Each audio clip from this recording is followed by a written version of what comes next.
Yes, dear students, I am Sir Ali. Today our topic used to.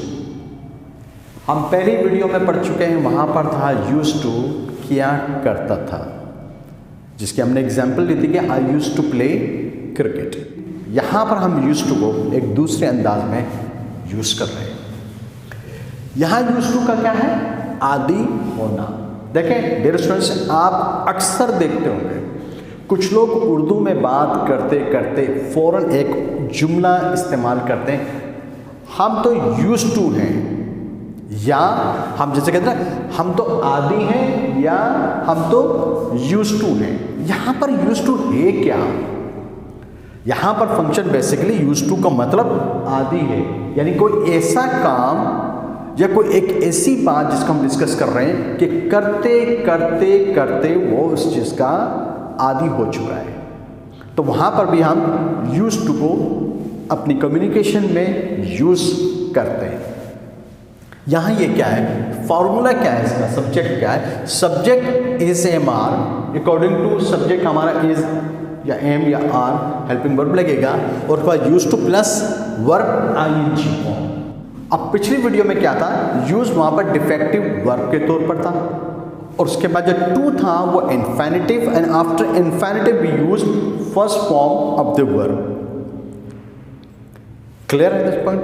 अब यहाँ पर क्या है कि इसके बाद यहाँ पर यूज्ड है, लेकिन देखिए यहाँ पर ये भी जहन में रहे कि third form of the verb past participle form वो एक एडजेक्टिव के तौर पर भी इस्तेमाल होती है।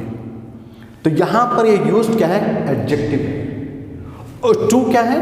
To preposition, and after preposition we used ing form of the verb, यानी बेस फॉर्म के साथ हम ing फॉर्म यूज करते हैं, जिसको हम जेरेंड कहते हैं, यानी कि नाउन, वर्बल नाउन। अभी एक चैप्टर है जेरेंड, जब इंशाल्लाह ताला मोर वीडियोस आप देखेंगे तो एडवांस लेवल पे आप जेरेंड को पढ़ेंगे। अभी यहाँ पर क्या है?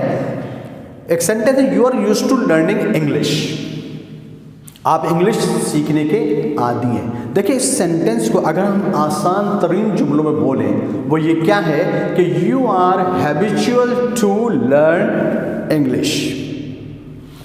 इसी सेंटेंस को मैंने हैबिचुअल वर्ड को हटा दिया और यूज किया you are used to learning English, आप इंग्लिश सीखने के आदी हैं।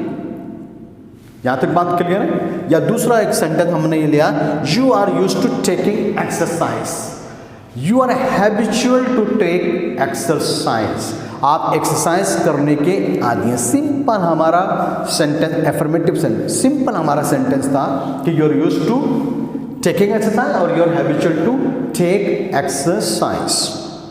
अगर इसको नेगेटिव फॉर्म में लेके जाएंगे तो हम बोलेंगे you are not used to reading newspaper. मेरी हर वीडियो में या हर डिस्कशन क्लास में एक डिस्कशन होता है, वो ये होता है कि हमें रीडिंग हैबिट बढ़ानी है। अनफॉर्चुनेटली आप बीइंग स्टूडेंट्स, आप क्लास में बैठे हुए, लेकिन आप किताब या अखबारात का मुताला नहीं करते। पहले भी कहा था कि एक आम इंसान से ज़्यादा बेहतर से बेहतर इम्प्रेसिव एंड कॉम्प्रिहेंसिव कम्युनिकेशन अगर कोई कर सकता है तो वो शख्स करेगा या वो स्टूडेंट करेगा जो रीडिंग हैबिट रखता है। अनफॉर्चुनेटली हमारे पास बहुत लाइब्रेरीज़ हैं, हमारे एरिया में बहुत हैं, लेकिन हमें उनके नाम तक नहीं मालूम। हम उन लाइब्रेरीज़ का कभी विजिट तक नहीं करते, जाके देखें कौन कौन सी किताबें, नायाब किताबें रखी हुई। और पेरेंट्स भी नहीं बोलते कि जाएं बच्चों को बोलेंगे लाइब्रेरी जाओ, वहाँ जाके स्टडी करो, कुछ टाइम गुजारो, उस माहौल को देखो। मेरी पेरेंट्स से रिक्वेस्ट है, आप लोगों से, स्टूडेंट्स से रिक्वेस्ट है कि प्लीज़ लाइब्रेरी जाओ, वहाँ जाकर अखबारात का मुताला करो, वहाँ जाकर किताबें पढ़ो। ज़रूरी नहीं कि अखबार पढ़ने से आप कोई पॉलिटिकल डिस्कशन का हिस्सा बनेंगे। पॉलिटिक्स को छोड़ दें, जहाँ आपका इंटरेस्ट होता है आप वहाँ की खबरें पढ़ें। अखबारात में मुख्तलिफ खबरें होती हैं, आपको जाना चाहिए। Then you have to come to know the importance of library, then you have to come to know the importance of newspaper and books. जिसने किताब की इज्जत की, किताब ने उसकी इज्जत करवाई। ये बहुत आसान फार्मूला है। तो अगर आप अब इस मुआशरे में, इस सोसाइटी में अपनी इज्जत चाहते हो तो किताब पढ़ो, बहुत शौक से पढ़ो। तो फिर आप कहोगे, जब आप किताब पढ़ेंगे, जब पहला पेज पढ़ेंगे, दूसरा पेज पढ़ेंगे, तो सबसे ज़्यादा आपको नींद आएगी, सबसे ज़्यादा आपको काहिली और सुस्ती होगी। क्यों? You are not used to reading books. लेकिन आई एम श्योर जब आप अज़्म कर लेंगे तो फिर आप कहेंगे I am used to reading books, और आप हफ्ते में, 10 दिन में, 15 दिन में एक किताब ख़त्म कर लेंगे। जब आप किताब को ख़त्म करेंगे तो उसकी कुछ बातें आपके जहन में जज्ब हो जाएंगी। टॉपिक तो मेरा यूज्ड टू है, लेकिन साथ साथ हमने इम्पोर्टेंस ऑफ बुक्स और इम्पोर्टेंस ऑफ न्यूज़पेपर ले लिया। हमारा टॉपिक तो यूज्ड टू है, तो now you are used to watching my videos. आप मेरी वीडियोस देखने के आदी हैं। इसी सेंटेंस को, इसी स्ट्रक्चर को हम are you used to reading books. जब आप when you have a meeting with a friend और विद एनीबडी एल्स, तो आप उससे पूछ सकते हैं you are used to reading books और are you used to reading books. इसी को जैसे हमने प्रीवियस लेक्चर में किया था, सेम यहाँ पर भी करें WH वर्ड के साथ। अगर एक शख्स बोलता है कि I am used to reading books in library, तो आप कह सकते हैं how long are you used to reading books in library. या जो WH वर्ड आपके पास मौजूद है, जिसको आप सूटेबल समझते हैं, उसके साथ इसको यूज करो।